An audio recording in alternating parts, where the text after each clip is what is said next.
ادامه گفتارهای رادیوی فرهنگ.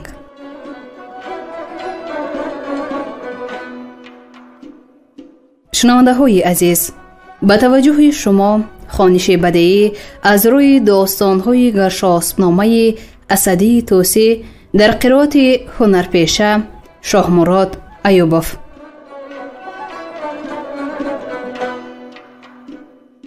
گفتار 18.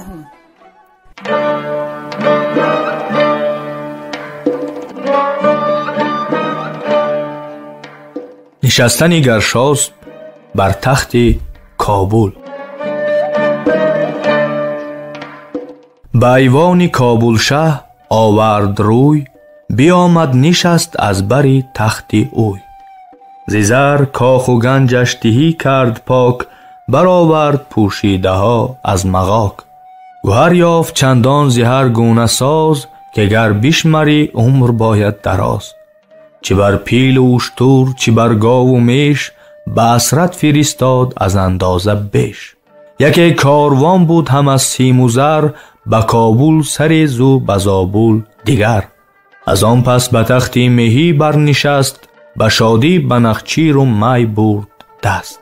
کنیزان گلرخ فزون از هزار، به دست آمدش هر یک چون بهار. میانشان یک ماه دلخواه بود، که دختی شه و بر بتان شاه بود. نگاره که گر چهرش از چرخ مهر، بدیدی بدادی بر آن چهر مهر. بر رخسار خوبش بر از هر نگار، مشاطه شده ماه را روزگار. ز ره برده رفتار سروی روان، ز عنبر زده نقطه بر ارغوان. دو سوسنش پر پیکری نیک کوی، دو بادام پر از سرمه جادویی. به خنده لبش لاله می سریشت، چو بر لاله ژاله به باغ بهشت.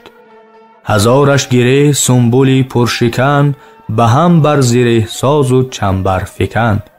سری هر شکن مشک را مایه‌دار، همی هر گره بر گل سایه‌دار. به مهرش دل پهلوان گشت راست، ز مادرش در حال وی را بخواست. چنان شیفته شد بدان دل فریب، که به او زمانه نکردی شکیب.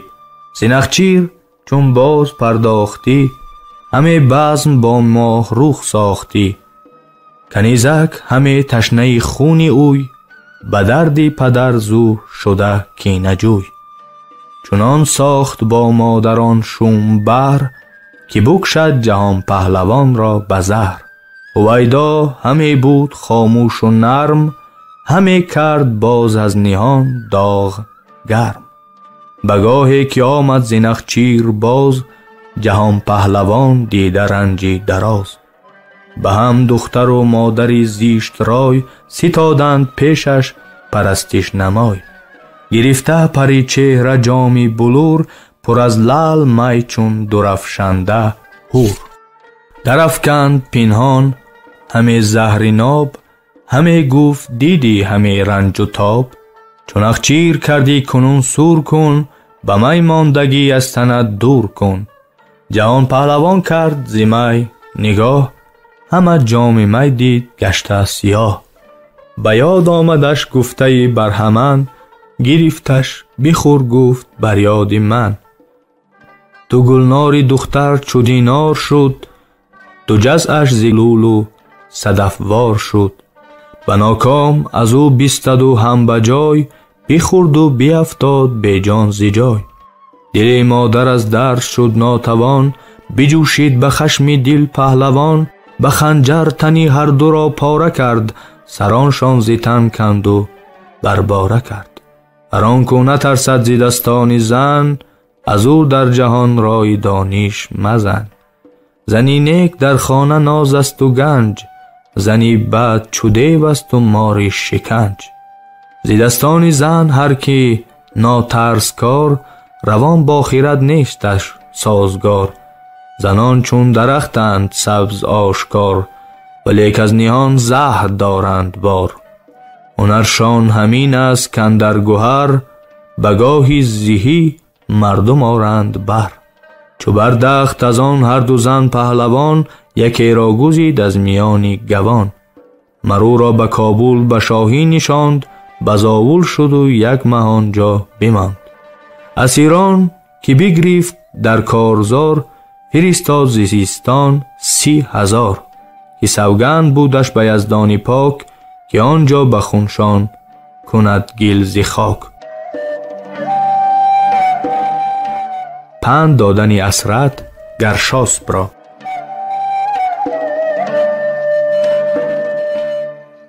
به هنگامی رفتن چو ره را بساخت، نشاندش پدر پیش و چنده نواخت. بدو گفت هر چند رای بلند، تو داری مرا نیست چاره ز پند. جوان گرچه دانا دل و پرفسون، بود نزد پیر آزمایش فزون. جوان کینه را شاید و جنگ را، کهن پیر تدبیر و فرهنگ را. خردمند به پیر و یزدان پرست، جوان گرد و خوش خو و بخشنده دست. کنون چون به شاهی رسیدی ز بخت، بزرگیت خواهد بود و تاج و تخت. نگه کن که چون کرد باید شهی، بیاموز آیین و راهی مهی. 4 است آهوی شه آشکار، که شه را نباشد بتر زین 4. یکی خیره رای، دوم بددلی، سوم زوفتی و 4مین کاهلی. خرد شاه را برترین افسر است، هوش و دانشش نیکتر لشکر است. به این گنج او هست داننده مرد، نکوتر سلیحش یلانی نبرد. دیگر نیکتر دوستداران او، که دیور مهین پیکاران او.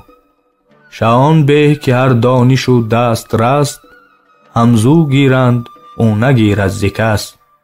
چنان دارد از هر در پیشکار، که در پیش هر یک ندارند یار.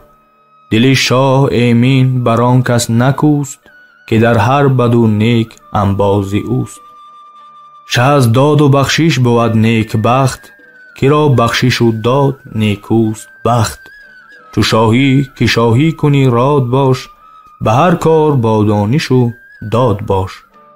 کهن دار دستور و فرزانه رای، به هر کار یکتا دل و رهنمای. سپهدار و گنجاگن و غمگسیل، که دیور به طبع و سپاهی بدیل. نکوکار و با دانش و داد دوست، یکی رسم ننهد که آن نانکوست. خردمند کن حاجب و خوبکار، ترازنده درگه و بزم و بار. به دیدار باید که نیکو بود، کجا پرده روی کار او بود. به هنگام گوید سخن پیش شاه، سزا دارد اندازه هر کس نگاه. نکو خط و داننده باید دبیر، شمارنده چابک دل و یادگیر. ز دل بنده شاهی دارند دراز، به معنی از اندیشه دوشیسه ساز. چو این هر سه زین گونه آری به دست، سپه ساز گردان خسرو پرست. یلان کشان پیشکین ساختن، شبان روز خو کرده برتاختن. که در جنگ با چشم کشته پسر، نهد پا و از کین نتابد پدر. همه روز فرمایشان دار و برد، سواری و شوری سلیح و نبرد. نباید که بیکار باشد سپاه، ناسوده از رنج و تدبیر شاه. نکو دار مردمی خیش را، همان پارسا مرد درویش را. اما کار سازانت از کم و بیش، نباید که ورزن جز کار خیش. کند هر کس آن کار کو برگزید، بدان تا بود کاری هر کس پدید. سلیح ایچ در دست شهری گروه، نشاید که شهر نباشد شکوه. نباید مهان سپه سر به سر، که پیوند سازند با یکدیگر. نشاید که هم پوش باشند هیچ، مگر در رهی رزم کردن پس هیچ. کسی کو بجاید سز شهریار، ورا از بری خیشتن دور دار. به هر کهتر اندر خورش کن نگاه، سزای هنر ده ورا پایگاه. گرت کهتر بدیل آید گران، چو دارد هنر ورگران منگران. که را دوست داری و کامی تو اوست، هر آهوش را همچنان دار دوست. به بیداد مستان تو چیز زیکس، بداد و ستد راستی جوی و بس. میانی سپاهت هر آنک از مهان، بترسی از او آشکار و نهان. چو پیدا نیاری بدش کینه جوی، نهانی بدار و بپرداز از اوی. دروغ و گزافه مدان در سخن، به هر تندی هر چی خواهی مکن. که شه بر همه بد بود کامگار، چو گردد پشیمان نیاید بکار. میانی دو تن چون کنی داوری، به آزرم کس را مکن یاوری. نشاید زهی گاوی دوشا و برز، که بکشی چمانی تو در کاری ورز. بکیش تو به ورزی کشاورزیان، چنان کن که ناید به کشور زیان. ممان کس به بازی و خنده ز بیش، تو نیز این مجو و مبر آبی خویش. گهی خشم چون چهره کردی نژنگ، دژم باش و بر کسی به زودی مخند. کسی را که دادی بزرگی و جا، همان جا مستان از او بیگناه. چون نیکی نماید گیتی خدای، تو با هر کسی نیز نیکی نمای. که را با تو گویند بد بیشتر، چون ابود گناه دان که هستش هنر. درختی که دارد فزونتر به اوی، فزون افکند سنگ هر کس بروی. منه نو رهی کان نهاییم بود، که تا ماندان بر تو نفرین بود. همه راهی که از رهزنان پاک دار، مدان از دری دوز جز تیغ و دار. چو بنشینی از گیردتان را نشان، که دارند در دل ز محنت نشان. به جفتی کسان چشم خود را مروش، بترس از خدا وان جهان را بکش. بود مه گناهی که نامد تباه، از او کو بود داوری هر گناه. دری داد بر داد خواهان مبند، ز سوگند مگذر نگه دار پند. چون نیکی کنی و نیاید ببار، بدی کن مگر بهتر آید بکار. کسی دار که از دفتری باستان، همی خواندد گوناگون داستان. ببین تا ز کردار شاهانی پیش، چی بهبود همان کن تو آیین خویش. نده نزد خود را بدگوی را، نمردی سخنچینی دور روی را. همه کاری مردانی باداد کن، سخنشان به هر انجمن یاد کن. پژوهندگان دار بر ره رو، همه دان نهانی جهان نو به نو. بدان کار ده کو نجوید ستم، که آن را که افزون پذیرد درم. کسی را مگردان چنان سرفراز، که نتوانی آورد از آن پایه باز. ز دانندگان فیلسوف گزین، از او پرس هر چیز و با او نشین. مفرمای کار بدین کارگر، از آن کار نتواند آمد بدر. همان خیره بدخوار را گرچه خار، که ما رژدها گردد از روزگار. بکوش آتشی خورد پیش از گزند، که گیتی بسوزد چو گردد بلند. مکن هیچ بدبینی از دیگران، وگر نیک بینی تو خو کن بران. خوریش پاک از آن خور که نگزایدت، به اندازه وانگه که به بایدت. پزشکان گزین دار و فرزانه رای، به هر درد دانا و درمان نمای. بسی گردی آمیخی خوبان مگرد، که تن سست و جان کم کند روی زرد. چو خواهی که را همی کرد می، بزرگیش جز پایه پایه مده. که چون از گزافش بزرگی دهی، نرجی تو داند نهانی مهی.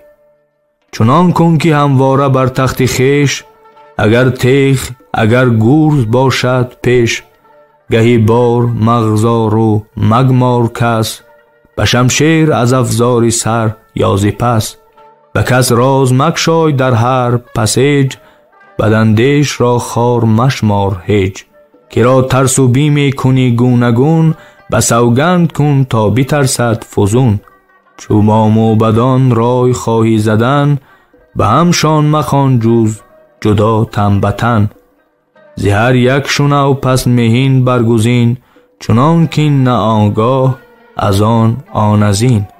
به کس روی من مای جز گاه گاه، به هر هفته بر نشان با سپاه. بره داد خواهی چو آید فراز، بده داد و دارم هم از دور باز. به نازموده مده دل نخوست، که لنگ ایستاده ننماید درست. زبون با زنان با ستیزه مکوش، که از ایشان نهان خویشتن دار گوش. به نیکویی آکن چو گنج آکنی، به دانش پراکن چو بپراکنی.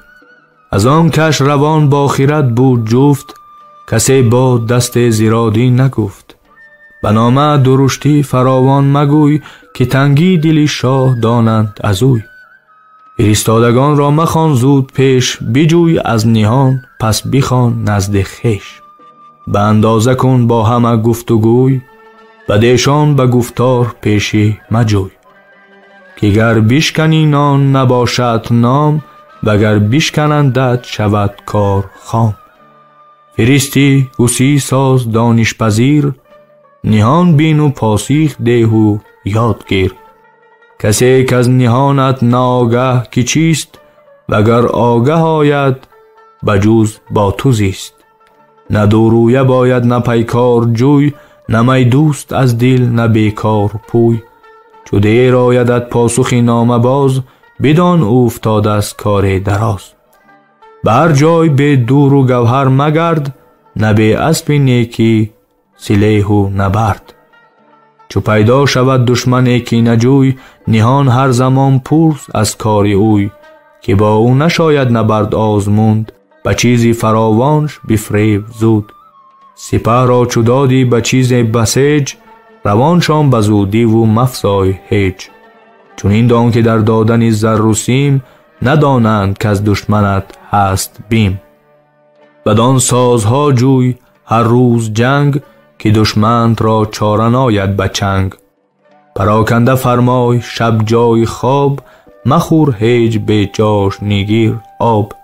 طلایه دلاور کن و مهربان، بگردان به هر کسی پاسبان. به لشکر در یک خیل تنها مباش، به خیمه درون هیچ یکتا مباش. گریزان چو باشی به شب باش و بس، که تا به پر آید نآید کس. ز گردت مکن دور مردانی مرد، که باشند ایشان حصاری نبرد. چو پیروز گردی بترس از خدای، همان از کمین مر سپه را به پای. گرفتن رهی دشمن اندر گریز، مفرما و خونی زبونان مریز. گراری به کف دشمن پرگزند، مکش در زمان باز دارش ببند. توان زنده را کشتن اندر گداز، نکرده از کس کشته را زنده باز. بود کد نیاز افتد از روزگار، به از دوست آن دشمن آید بکار. بیندیش شب کاری فردا نخوست، بدان راه رو که کردی درست. نژاد شهان از بونه کم مکن، مکن خاندانی که باشد کهن.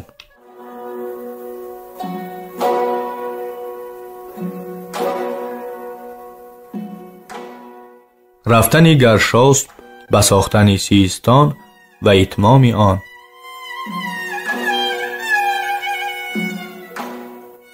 سپهبد گرفت از پدر پند یاد، و از آنجا سوی سیستان رفت شاد. اسیران که از کابل آورده بود، به یک جایگه گردشان کرده بود. بفرمود خونی همه ریختند، و از ایشان گلی باره انگیختند.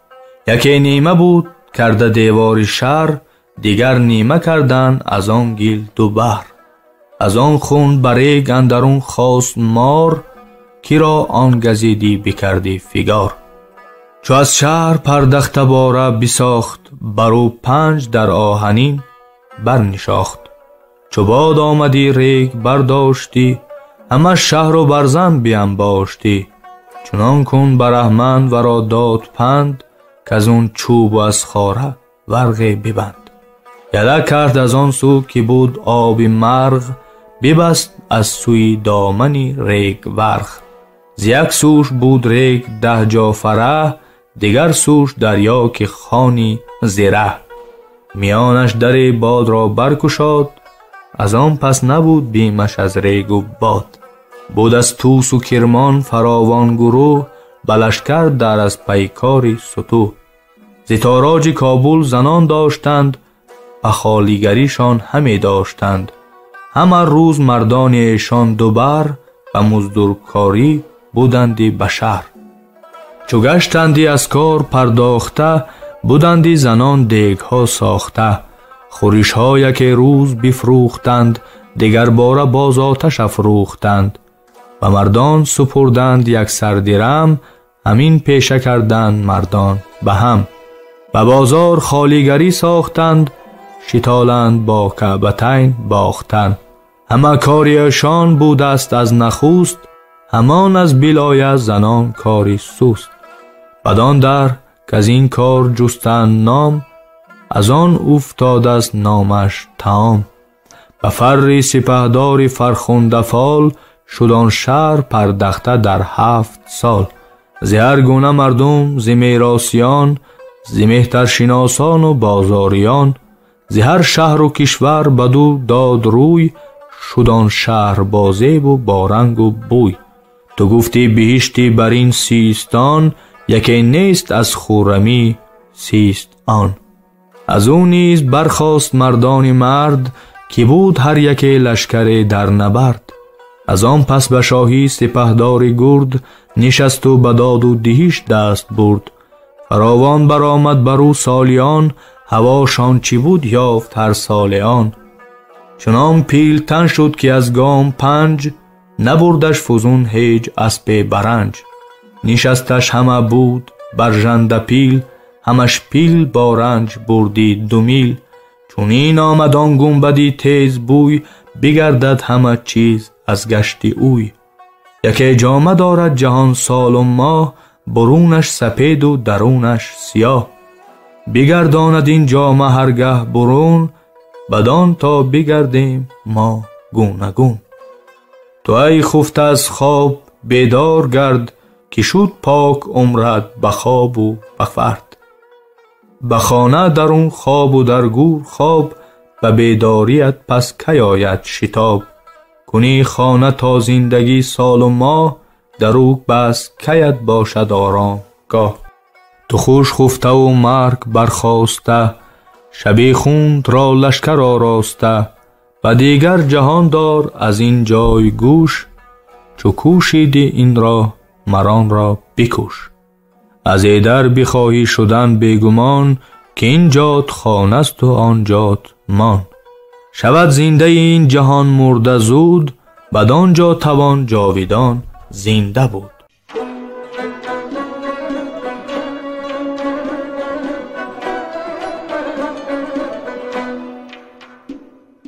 شنونده های گرامی، شما خوانش بدیعی را از روی داستان‌های گرشاسب‌نامه اسدی توسی در قرائت هنرپیشه شاهمراد ایوبов از رادیوی فرهنگ شنیدید. کارگردان جولان قابلزاده، محرر لطفالله عزیز، مشاور عابد سیدزاده. پایان گفتار 18